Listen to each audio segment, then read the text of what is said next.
why is there so much pain and suffering in this world? I mean, why right now am I standing at my mother's grave?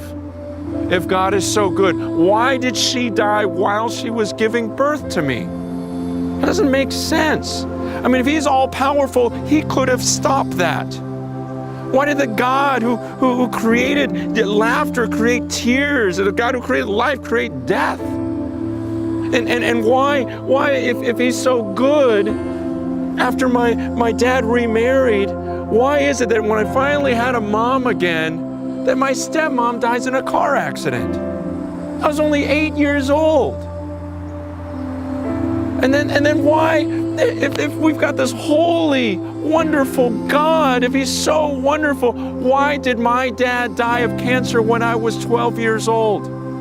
Explain that. I mean, I'm in middle school.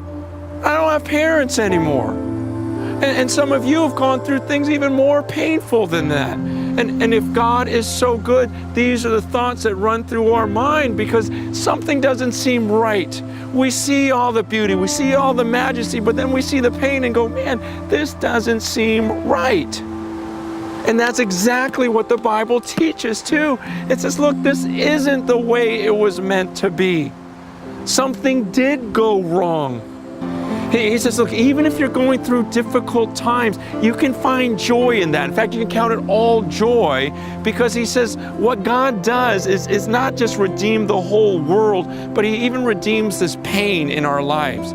He says he can actually use it to make us stronger. It's the very thing that brings steadfastness or perseverance into us. And he says if you let it have its perfect result, then you yourself become mature and complete. That's why some of the elderly people that you know that have so much character and just seem so far beyond us, man, look into their lives. It's because they went through some pain and they made it through. And God says, that's the way I use pain. I can actually use it for your benefit to make you a strong person, mature, complete, lacking in nothing. Because it's during those difficult times that we would actually draw close to him. Think of it like this. It's like when you're making a cake. You use ingredients like flour and butter and eggs and sugar.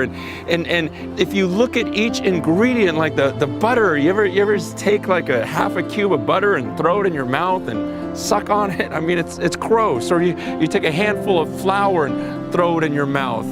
Terrible. Or you crack an egg, it's horrible. And the sugar's fine, but you mix it all up and you throw it in an oven and out comes this mature, complete. You're concerned about the end result. And that's what God's saying is there are ingredients he throws in our lives.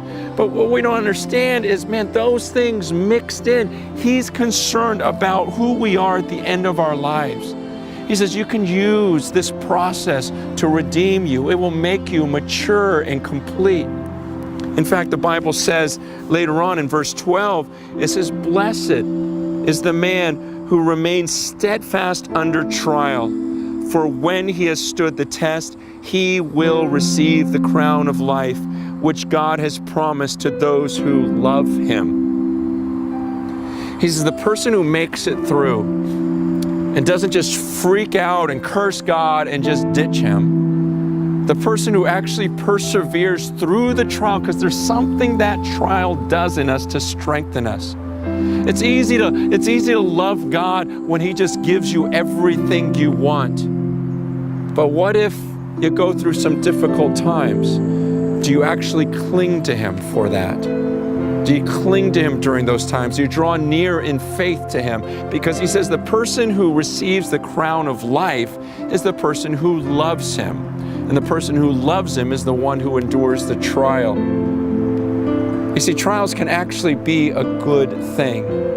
I can look back at my life now and say, God, I'm actually grateful that my parents died at a young age, because it caused me to think differently about life. From the time I was in middle school on, I started to ask myself questions like, what is this all about?